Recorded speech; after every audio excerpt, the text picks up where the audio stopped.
My name is Alex Bruno, and I was born in an area called Back Street in the village of Calibishie on the island of Dominica. And I've decided to begin a media series called Calibishie Chronicle. And what I intend to do is to use the stories, use the narratives which comes from Calibishie to try to, first of all, recreate a sort of awareness about a village that I think can be lost if stories like this is not told.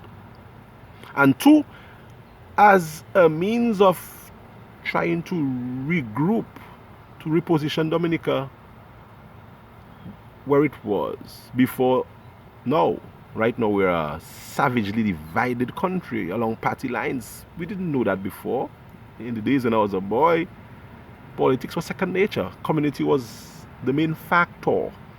So I've tried on many occasions to speak, especially using my competencies to try to get us together. But I think we are starting on the macro level, and we should begin with the micro activities. So seeing that I'm not involved in everybody's single family, which is the most significant and the main unit, I decided to take a step up to try to rebuild community.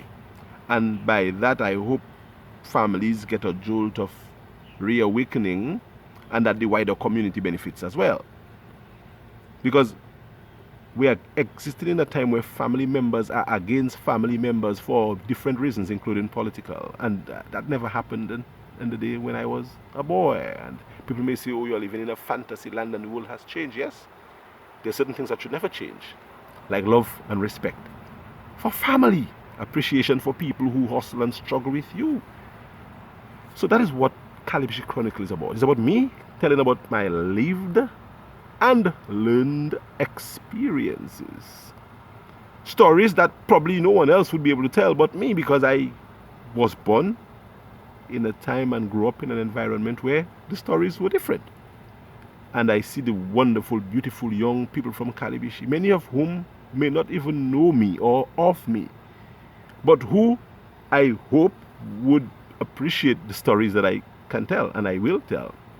I will tell stories about Calibishie at a time when the village operated its own cricket league with 4 serious teams and sometimes a couple of standby teams. I will tell the stories of Calibishie during the times of major floods, and I've seen people like Cain and Yeye and other big men navigating through the flood water, saving people, little children and elderly people. I will tell of Calibishie in the 80s when Lowerman House sailed past Maute's shop and house through a major gutter that was made there after a huge flood. Lowerman had a broken leg or some injured leg at the time, and the house was floating down to the sea with Lowerman. And people had to rush to Lowerman's rescue. I will speak about so many stories about Calibishie that have been forgotten, and I think needs to be recovered or revived in order that we as a community get back that community spirit that we once had. And if Calibishie can do this, and Marigot can do this, and Benz and Wesley can do this, I think we will have a better community, a better country in the long run. I will speak about a time when Calibishie was the major freedom hub, and when Calibishie was part of the Wesley constituency with Woodford Hill, and why Calibishie was moved to the Pearbush constituency. I'll talk about Rosie Douglas coming to Calibishie on the block.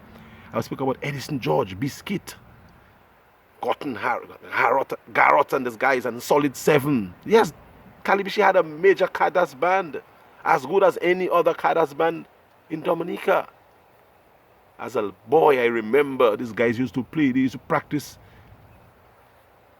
at Sonny's place. Sonny had a little garage, a little basement close to in his father's house. So we will speak about those stories about Calibishie, and hopefully we will entice you to try to unearth more stories. And at the end of the day, I think we can only be better for it. So this is episode 1 of Calibishie Chronicle. This is just an introduction. Wait until the gist of the story starts to unroll. I'm so happy that you enjoyed it.